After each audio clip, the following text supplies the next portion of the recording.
everyone, Mandolin here with the Art of Pain, and today I have a bit of a different video that I wanted to come on and talk about. It's a bit more of a PSA than, say, an update about my life, so stay tuned. And what I would like to talk about is mental health for men. Okay, I am not a man. Obviously, I am not trying to speak for you or like change anything. I'm just whatever. I'm gonna get into it now. Shut up. I'm gonna get into it. So it has been my experience, and from what I have heard from many guys everywhere, no one is exempt, everywhere, is that from a little child, yes, okay, you're crying, let me coddle you, let me console you. And then for some reason, around 3 to 5 years old, that little boy is no longer allowed to cry if they spill their milk, or if something isn't going their way, or if they're just frustrated. They just get told to be a big boy and man up and suppress these feelings and suppress them and suppress them. I don't know if you guys know, but actually men are 2/3 more likely to commit suicide than women, and I have to believe that it is directly because of how our culture, and I'm sure many others, deal with mental health for men. It's always no emotion. You can't cry. You can't have these human feelings that everybody else has. No, you have to man up. You have to be brave and tough it out, and that's so toxic. Okay, you heard it here first. It is toxic. It is so toxic. And so we're raising these little children to be these stoic men who are so uncomfortable with sharing how they're feeling. They're not telling anybody. So it just builds up and it builds up and builds up, and then boom, the highest population that is at risk for suicide are white males over the age of 65. Okay, that is just the way it is. No one makes up these statistics. That is how it is. White men over the age of 65. And you want to know why? I think it makes perfect sense. Unfortunately, I think it makes perfect sense. You go your whole life told that you can't cry when something bad happens, or if you get hurt and something hurts really bad. Your eyes want to cry. That's on purpose. You need to... The way I look at crying, bear with me here, is like a pressure lever, right? So if something gets to be too much, you need to bring that back down. You need to bring it down to a manageable place, because if not, it's going to affect everything around you. It's going to affect your work performance, which is going to make you feel bad. It's going to affect your relationships, because you're going to become resentful and bitter because you have all of this animosity and sadness and anger and everything just flowing through you with no realistic outlet, unless you're one of those that may have a physical sort of activity or just something that you can do to kind of relieve it as it comes along. But men, boys, teenagers, wherever you are, wherever you're at, it's okay to cry. Okay? I'm giving you full permission. Full permission. You don't have to break down in front of everybody at work. Okay? You don't, just because you can cry doesn't mean that you need to cry everywhere. Okay? People might think you're depressed. You might be depressed.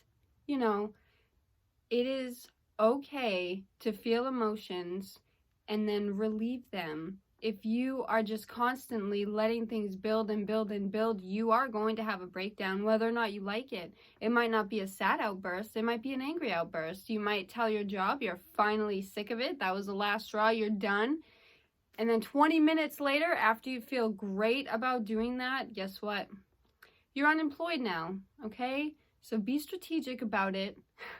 I'm not saying go out and quit your job. I'm saying if there is an issue and you are not dealing with it, you're putting it off, you're saying, nope, I can't cry, I can't do this, I can't do that.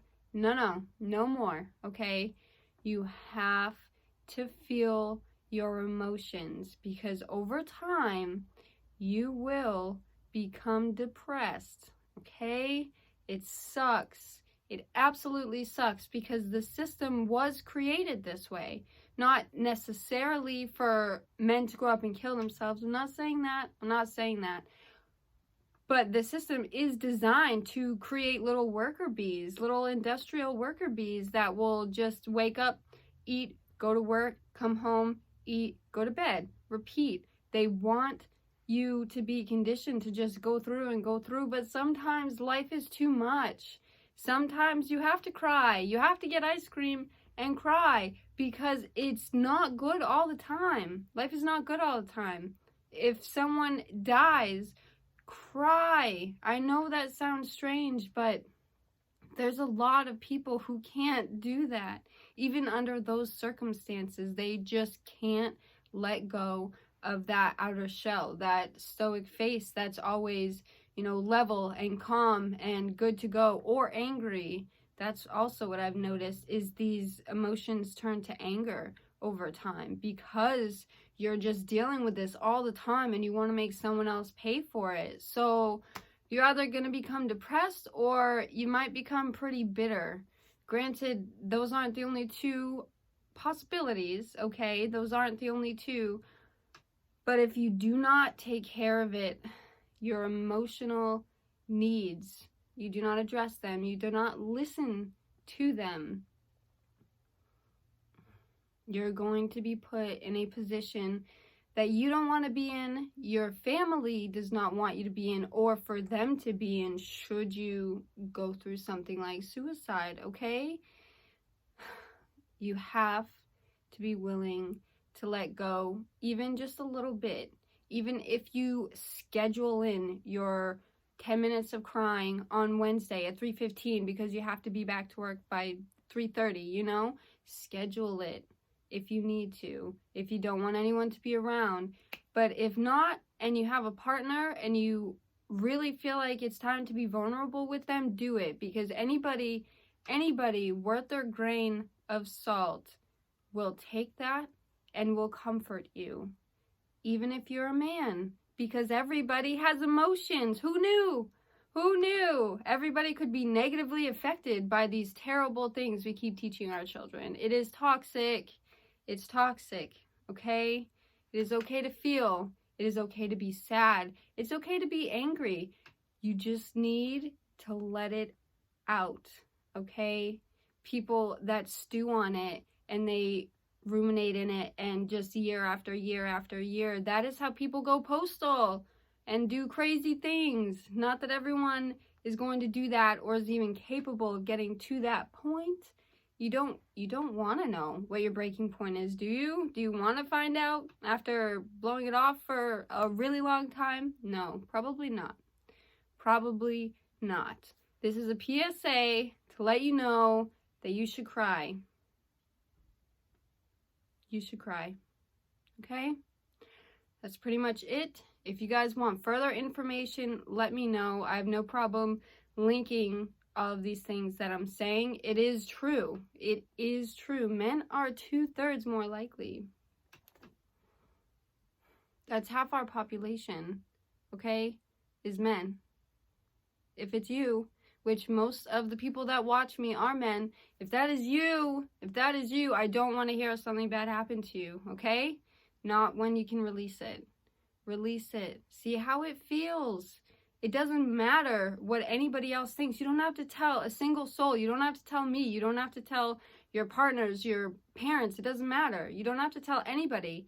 Take time for yourself to cry. I am telling you, you will feel better.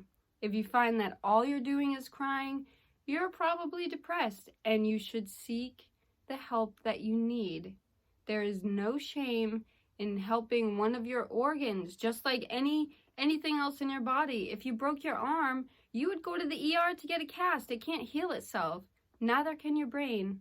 You can't unlearn all of these toxic things that you've learned since childhood. And I really am sorry that anybody has to go through that. I am. I wish that there were more that I could do. But it is okay to let it out. Let it out. I'm sure if you talk to some of your friends, everybody probably feels pretty similarly. They're not going to admit it because you have bravado and everything is great and you're big and tough and strong. And that's fine. You can be both. You can be both.